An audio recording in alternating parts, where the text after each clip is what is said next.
नल ठीक करते वक्त उसके कपड़े दाढ़े क्या भीगे। उसे अंदाजा भी नहीं था कि घर पहुंची। लीजा को क्या पता था कि जिस पल वो उस आदमी से मिली वो एक सोची समझी साजिश का शिकार हो चुकी थी। लीजा 3 दिन पहले अपनी बहन के बुलावे पर एक आइलैंड पर छुट्टियां मनाने आई थी ताकि धूप और समंदर का मजा ले सके। पर वहां पहुंचते ही उसके होश उड़ गए क्योंकि सिर्फ 6 महीनों में उसकी बहन के पास एक खुली छत वाली स्पोर्ट्स कार और एक आलीशान बंगला आ गया था।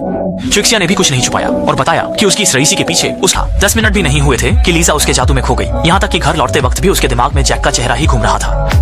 लेकिन इस वक्त लीजा को अपनी नहीं अपनी बहन की फिक्र थी, क्योंकि कल रात बार में बिल भरते वक्त उसने गौर किया कि उसकी बहन के पास एक फूटी कौड़ी भी नहीं थी। जब उसने पूछताछ की तो सच जानकर वो दंग रह गई। जब से ट्विक्सिया उस लाड़के से मिली है, करली कभी घर वालों की बीमारी तो कभी बिजनेस में घाटे का बहाना बनाकर उससे पैसे मांगता रहता है। सिर्फ 3 हफ्तों में उसने ट्विक्सिया से लाखों रुपए ऐंठ लिए और उसके 5 क्रेडिट कार्ड भी खाली कर दी। लीजा ने उसे समझाने की कोशिश की, पर प्यार में अंधी बहन को एक हैंडसम लड़का मिला था, वो उसे इतनी आसानी से कैसे छोड़ रहा थी। हैरानी की बात तो ये थी कि अपने बॉयफ्रेंड के बिजनेस के लिए वो अपने माता पिता की जमीन भी बेचना चाहती थी जो इसी आइलैंड पर थी। भले ही वो जमीन बरसों से खाली पड़ रही थी, पर उसके आसपास का नजारा बेहद खूबसूरत था और सोचने के लिए वक्त मांगा।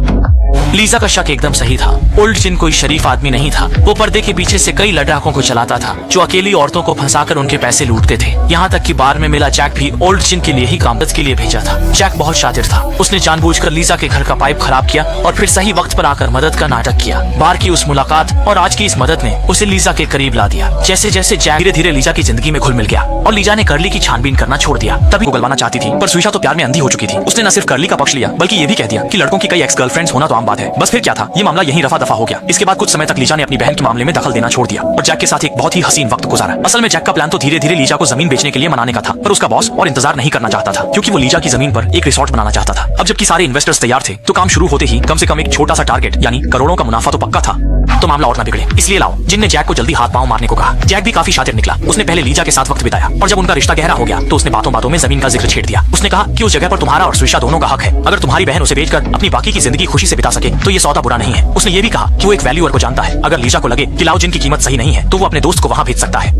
आखिरकार लीजा का ब्रेन वॉश हो ही गया और जैक के उस दोस्त ने जमीन की कीमत सिर्फ 70 लाख लगाई, जो लाओ जिन के ऑफर से भी 20 लाख कम थी। उस हिसाब से तो लाओ जिनका ऑफर ही बेहतर था। जिनके साथ कॉन्ट्रैक्ट साइन करने गई तब असिस्टेंट की एक बात ने उसके कान खड़े कर दिए। वो जिस जगह रह रही थी वो प्रॉपर्टी करली के नाम पर थी ही नहीं बल्कि किसी अजनबी के नाम पर थी। असिस्टेंट ने यह भी बताया कि इंटरनेट पर यह विला सिर्फ किराए के लिए है, बेचने के लिए नहीं। लीजा करली से जवाब मांगने ही जिन अपने घर पर बेटी की बर्थडे पार्टी दे रहा था। जब लीजा वहां पहुंची तो वहां मौजूद जाने पहचाने चेहरों को देखकर उसकी होश उड़ गए। जैक का वो वैल्यूअर दोस्त भी वहां था और तो और उसका अपना बॉयफ्रेंड जैक भी वहीं मौजूद था। लीजा को अब समझ आया कि वो और उसकी बहन एक सोची समझी साजिश का शिकार हो चुके हैं। सिर्फ वही नहीं, स्विशा ने भी अनजाने में करली को दूसरे मेल स्ट्रीमर्स को लड़कियां पटाने के नुस्खे सिखाते हुए सुन लिया था और जैसे ही वो सामने आती दूसरी तरफ ट्विक्सिया को करली के फोन में अपने बॉयफ्रेंड की दूसरी औरतों से आपत्तिजनक बातें मिली। सच जानते ही वो बहन के पास गई ताकि उन्हें सबक सिखा सके, पर हकीकत में उनके अरमानों पर पानी फेर दिया। ओल्ड जिन रसूखदार था। पुलिस उससे पंगा नहीं लेना चाहती थी। केस दर्ज भी होता तो कमिश्नर उसे दबा देते।